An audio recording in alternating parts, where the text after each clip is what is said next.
Let's jump into problem 616A, a consignment problem. Here's how consignment works. You make a product. Generally, you sell it. If you're a wholesaler, you sell it to the retailer, and then the retailer, it's their product. They can sell it at a markup to their customers. A consignment sale means you don't sell it to the retailer. You ship it to the retailer. The retailer sells it and takes a commission, and then they pay you your chunk out of the commission. So the difference is who owns the product, who controls the product, and when are you recording your revenues? Well, let's get into it. We'll look at this from the perspective of the consignor, and we'll look at it from a perspective of the consignee, which will be the final retail seller in this case, and we'll do both sets of journal entries.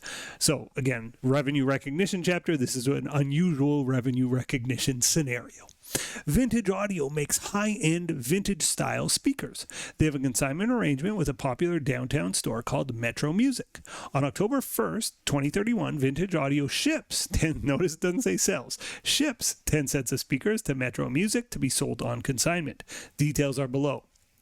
The cost is $600 per set, so that's $6,000 worth of speakers, right? 600 times 10 is $6,000. 600 times 10. Vintage Audio pays $200 cash to ship the speakers to Metro Music. This is a little bit unusual.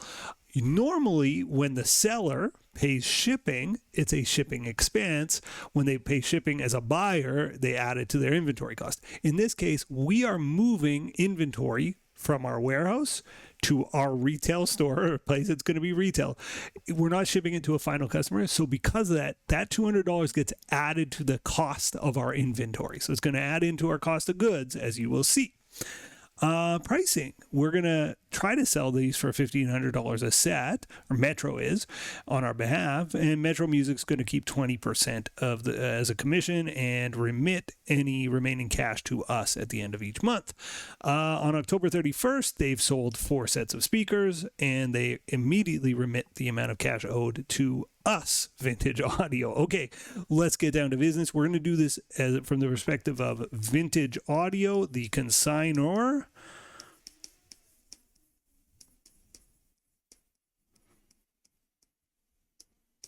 And we'll also do it in a moment from the perspective of, part B, Metro Music. So I'll do Metro Music, and that's the consignee.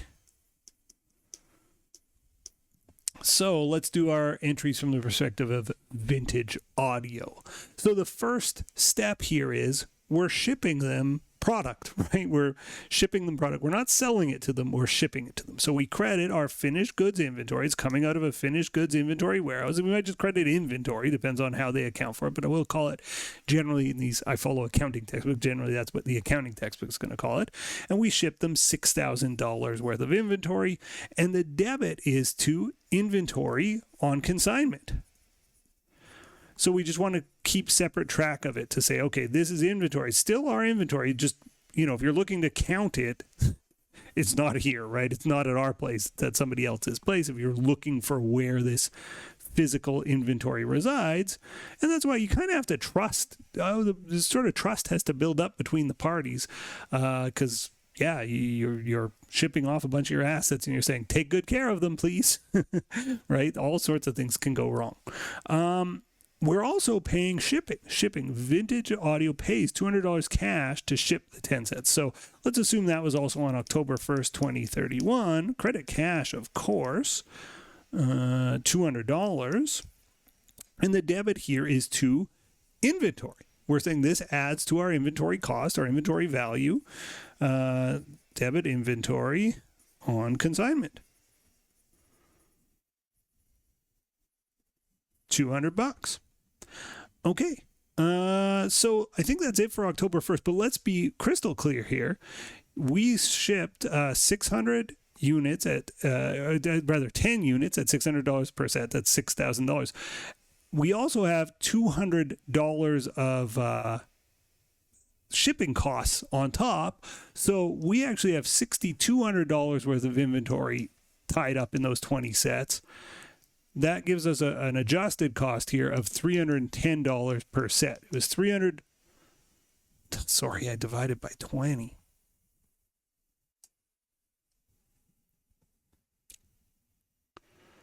So we have $6,200 of inventory in our 10 sets. That's $620 per set. And that's $600 the inventory cost plus the $20 shipping. So now our cost of goods is $620 per set. That'll become relevant very, very soon here. Okay, so now we make some sales. On October 31st, they report that they've sold 4 sets of speakers. Well, how many dollars worth of sales is that? Well, $1,500 a set. They made $6,000 worth of sales. Okay, so they sell it to customers on October 31st, 2031. The sales are $6,000. So that's our sales revenue. Credit sales rev, $6,000. Now, do we get paid $6,000? No. We get paid 80%, right? They take 20% off the top. We get paid 80%. So they made $6,000 worth of sales, and they're going to give us 80% of the money. We're going to debit cash $4,800. Well, what's the other $1,200 debit? Hopefully you can guess. This is commission expense. It's the cost of using somebody else to sell our stuff, right? They take a commission and we take the rest. But we do get $6,000 in revenue. We sold $6,000 worth of product, through an agent of ours, through the consignor, consignee, I should say. But it's still $6,000 of product that we sold. Okay, there's also cost of goods to be worried about here. Our COGS are, we sold 4 sets, and again, our cost now is $620 a set, so 4 times $620 is $2,480. So our COGS is $2,480, and we credit inventory on consignment.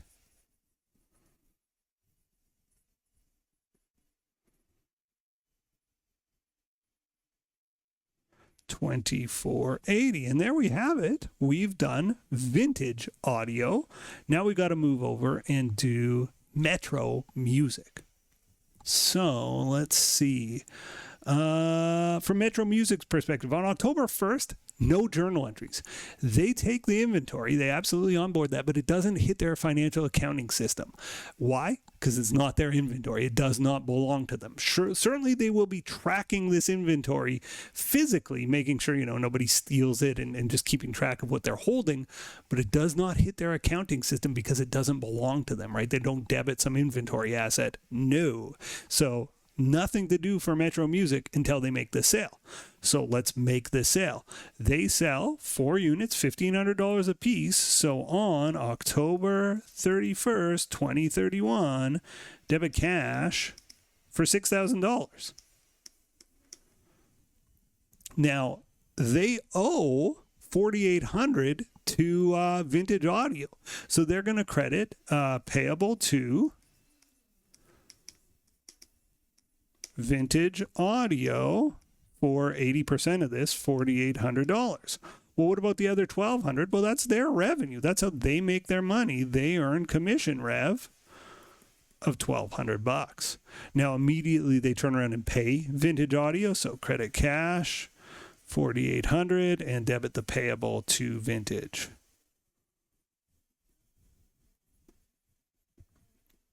$4,800.